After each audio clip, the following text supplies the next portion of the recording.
Greater Visakhapatnam నుంచి వచ్చిన కార్పొరేటర్లకు, పార్వతీపురం కౌన్సిలర్లకు, కోనసీమ జిల్లా రామచంద్రాపురం నుంచి వచ్చిన కౌన్సిలర్లకు, సత్యసాయి జిల్లా రామగిరి మండలం నుంచి వచ్చిన ఎంపీటీసీలకు, అదేవిధంగా పాలకొల్లు నియోజకవర్గం యలమంచి మండలం నుంచి వచ్చిన ఎంపీటీసీలందరినీ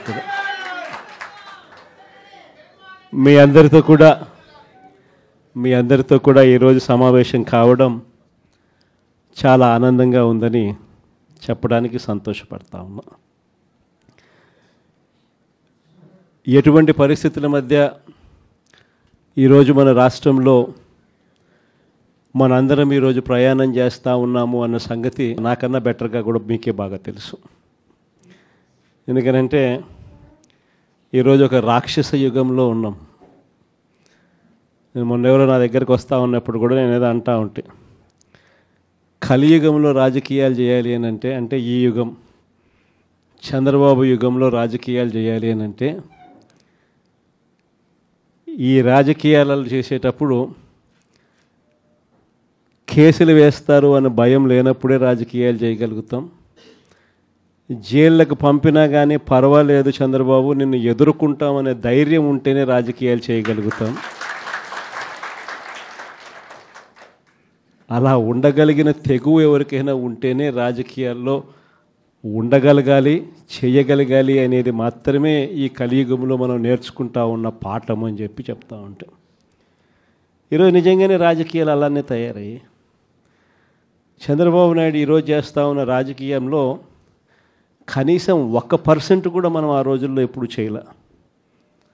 ఆ రోజుల్లో మనం ఏ ఒక్కరికి కూడా ఇబ్బంది జరగకూడదు అనే ఆలోచనలు చేశాం. ఇన్ఫ్యాక్ట్ నాకు బాగా గుర్తుంది, తాడిపత్రి మున్సిపల్ ఎలక్షన్లు జరుగుతూ ఉన్నాయి. మనం రాష్ట్ర వ్యాప్తంగా మున్సిపాలిటీలన్నీ మనం స్వీప్ చేసినాం. రాష్ట్ర వ్యాప్తంగా జెడ్పీటీసీలు స్వీప్ చేసినాం, ఎంపీటీసీలు స్వీప్ చేసినాం, సర్పంచ్ స్థానాలు స్వీప్ చేసినాం.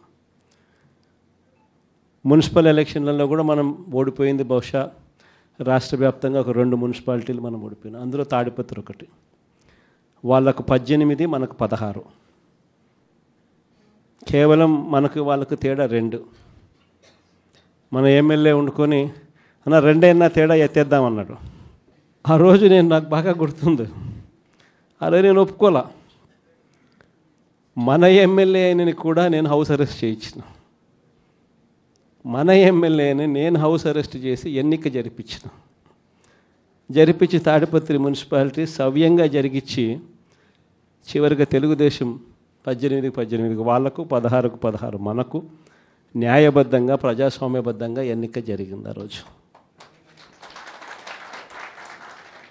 కానీ ఈరోజు చూస్తే పరిస్థితి ఎలా ఉంది అని చెప్పి ఒకసారి చూస్తే, మనమేమో అప్పట్లో జగనన్నకు చెబుదామని చెప్పి ఒక టెలిఫోన్ నెంబర్ ఇచ్చా, స్పందన అని ఒక ప్రోగ్రాం కూడా పెట్టా.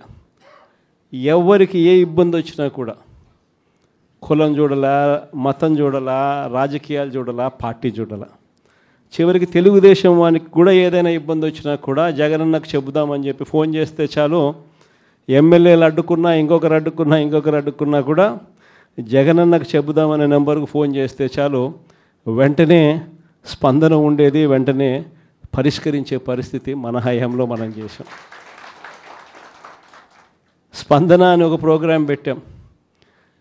ప్రతి వారము ఆ స్పందన అనే ప్రోగ్రాంలో కలెక్టర్లు ఖచ్చితంగా ఉండేట్టుగా, ఎస్పీలు కరెక్ట్గా ఉండేట్టుగా డేట్ ఇచ్చి ప్రతి వారం రోజు జరిగేట్టుగా చూసుకొని, కలెక్టర్ల దగ్గర నుంచి మొదలైతే మండలాలలో మండల ఇన్ఛార్జీల వరకు కూడా ఆ స్పందన ప్రోగ్రాంలో పార్టిసిపేట్ చేసే పరిస్థితి. ఎవరికి ఏ సమస్య వచ్చినా కూడా స్పందనలో చెప్తే ఆ సమస్య పరిష్కారం అయ్యేదాకా డైరెక్ట్గా సీఎంఓ పర్సూ చేసి ఎందుకు ఈ సమస్య పరిష్కారం కావడం లేదు అని చెప్పి అడిగే పరిస్థితిలో మన పాలన చేసాం. అత్యధికంగా ఆ పొద్దు సాల్వ్ అయింది తెలుగుదేశం పార్టీ వాళ్ళకి సంబంధించిన సమస్యలే. అంతగా మనం కులం చూడకుండా, మతం చూడకుండా, రాజకీయాలు చూడకుండా, మనకు ఓటు వేశారా లేదా అన్నది కూడా చూడకుండా ఆ రోజుల్లో మనం పరిపాలన అందిస్తే ఈరోజు చూస్తే ఎలాంటి పరిస్థితులు ఉన్నాయి అని అంటే, ప్రజాస్వామ్యాన్ని పట్టపగలే ఖూనీ చేస్తూ ఉన్నా కూడా ఈరోజు ఎవరు మాట్లాడలేని పరిస్థితిలో ఈరోజు పాలన సాగుతూ ఉంది. ఇలాంటి పరిస్థితుల్లో ఈరోజు మనం రాజకీయాలు చేస్తూ ఉన్నాం. ఈరోజు మొన్ననే చూసాం తిరువూరు ఎన్నిక, ఇప్పుడు కూడా జరుగుతూ ఉంది. ఇన్ఫ్యాక్ట్ తిరువూరు ఎన్నిక చూస్తే ఆశ్చర్యం కలిగించే నెంబర్సు. ఎందుకు ఎన్నికలు చేస్తూ ఉన్నారో కూడా ఎవరికి అర్థం కాదు. అక్కడ తిరువూరు పరిస్థితి ఏమిటి అని అంటే 17 వైఎస్ఆర్సీపీ గెలిస్తే 20లో 3 టీడీపీ. మా తెలుగుదేశం పార్టీ ఎక్కడ గెలుస్తుంది, ఎందుకు గెలుస్తుంది, అసలు పోటీ ఎందుకు పెడతా ఉన్నారు? అయినా దాన్ని కూడా లాగేసుకోవాలి అని చెప్పి తాపత్రయంతో బలవంతం చేసి ప్రలోభాలు పెట్టి 17 మందిలో నుంచి ఒక 5 మందిని లాక్కొని చివరికి వైసీపీ 12, తెలుగుదేశం పార్టీ 8కి వచ్చినారు. అక్కడ కూడా ఆ ఎన్నిక కూడా ఇప్పటికీ మెజారిటీ మనమే కాబట్టి ఎన్నిక ఎప్పుడైనా మనమే గెలవాలి. ఆ ఎన్నిక కూడా జరగకోకుండా ఏకంగా పోలీసుల ఆధ్వర్యంలో ఎన్నిక ఆపుతూ ఉన్నారు. మన వాళ్ళందరినీ హౌస్ అరెస్టు, వాళ్ళందరినీ రోడ్ల మీదకి తీసుకొచ్చి నిలబెట్టినారు. ఈరోజు హౌస్ మోషన్, కోర్టులో హౌస్ మోషన్ ఈరోజు మనం మూవ్ చేసి ఈరోజు ఆ ఎన్నికకి సంబంధించి ప్రొటెక్షన్ ఇచ్చి పోలీసు వాళ్ళని తీసుకొని పోయి ఎన్నిక జరిపించమని చెప్పి కోర్టులు చెప్తే ఆ ఎన్నిక జరుగుతుందో జరగదో కూడా ఇంకా తెలియదు. నరసరావుపేట 17 వైసీపీని గెలిచింది. ఈరోజు వైసీపీ 13, తెలుగుదేశం పార్టీ ఈరోజు 3, ఒకరు చనిపోయినారు. సో ముగ్గురే ఉన్నప్పుడు, ఇప్పటికీ మనకి మెజారిటీ ఉన్నప్పుడు తెలుగుదేశం పార్టీ ఏ రకంగా గెలుస్తుంది? కానీ కోరం లేకపోయినా కూడా మేమే గెలిచేసినామని చెప్పి డిక్లేర్ చేసుకున్నారు.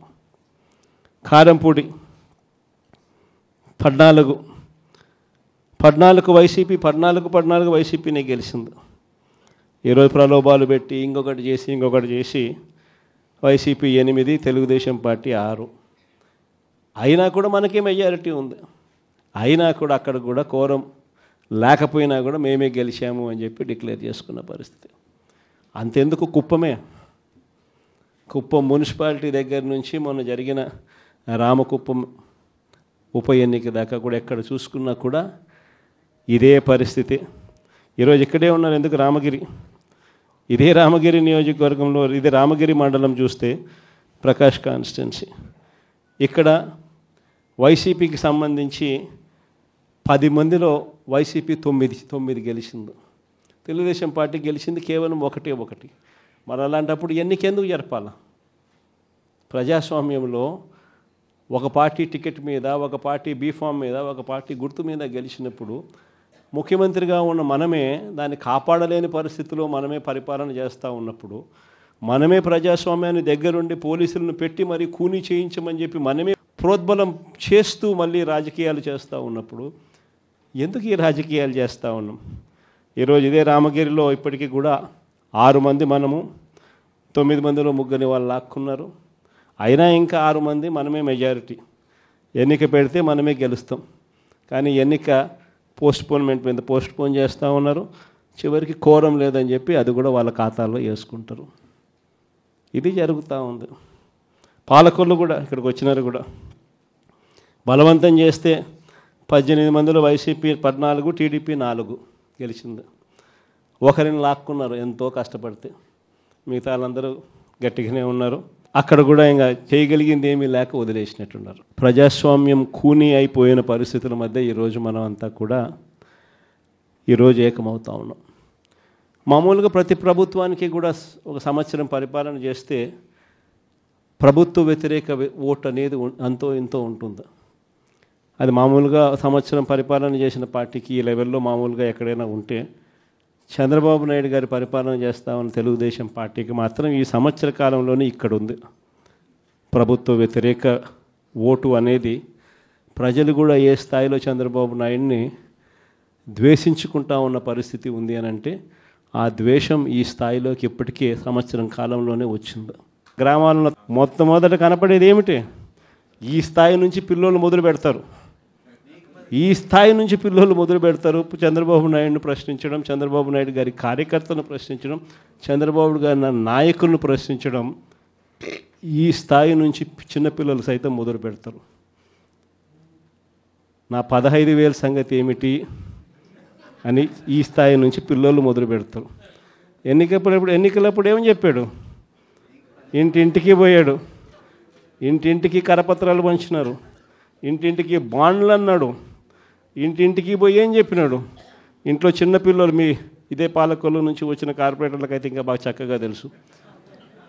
ఆ మంత్రి రామానాయుడు అనే ఆ మంత్రి, ఆయన మాట్లాడిన మాటలు వైరల్ అవుతూ ఉంటాయి. ఇప్పుడు ఈ రోజుకి కూడా సోషల్ మీడియాలో ఆయన మాట్లాడిన వీడియో టేపు.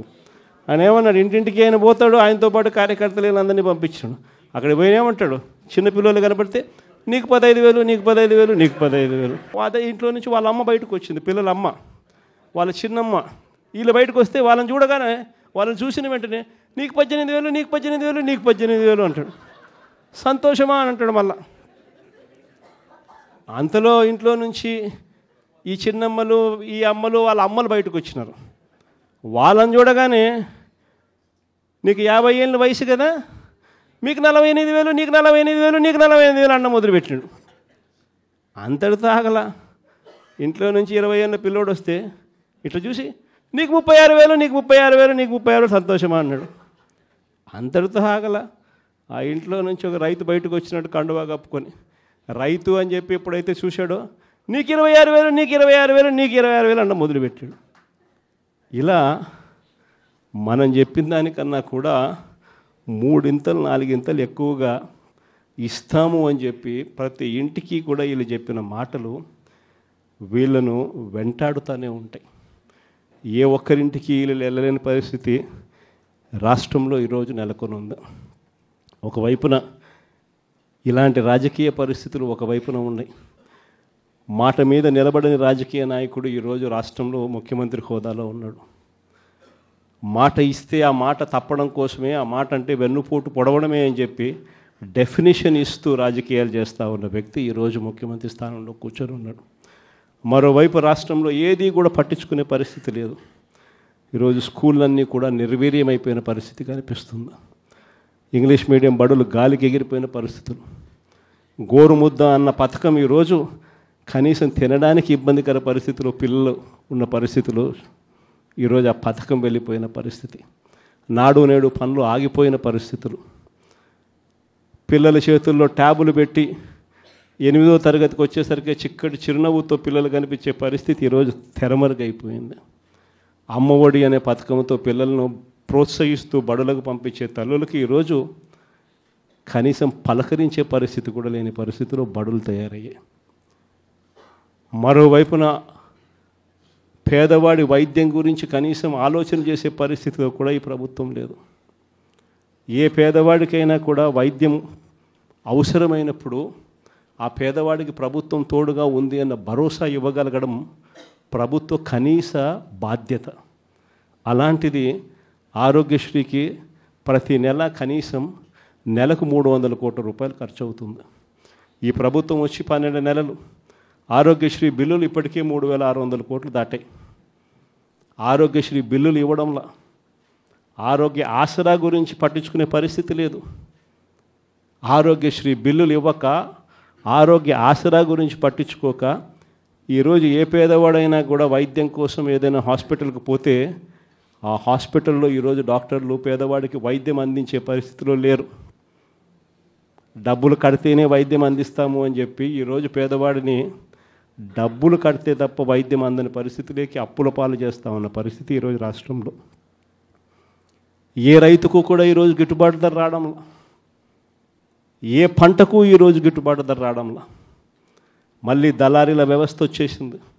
ఆర్బీకే వ్యవస్థ కుప్పకూలిపోయింది. ఈ క్రాపింగ్ గాలికి ఎగిరిపోయింది. ఉచిత పంటల బీమా కంటికి కనపడకుండా తెరమరుగైపోయింది. పంటలు ఏదైనా వరదలు వచ్చినా, నష్టం వచ్చినా వెంటనే సీజన్ ముగిసేలోగానే ఆదుకునే ఇన్పుట్ సబ్సిడీ కార్యక్రమం సీజన్లు ముగుస్తూ ఉన్నా కూడా పట్టించుకోలేని పరిస్థితి. రైతు పరిస్థితి ఈరోజు అగమ్య గోచరంగా కనిపిస్తూ ఉంది.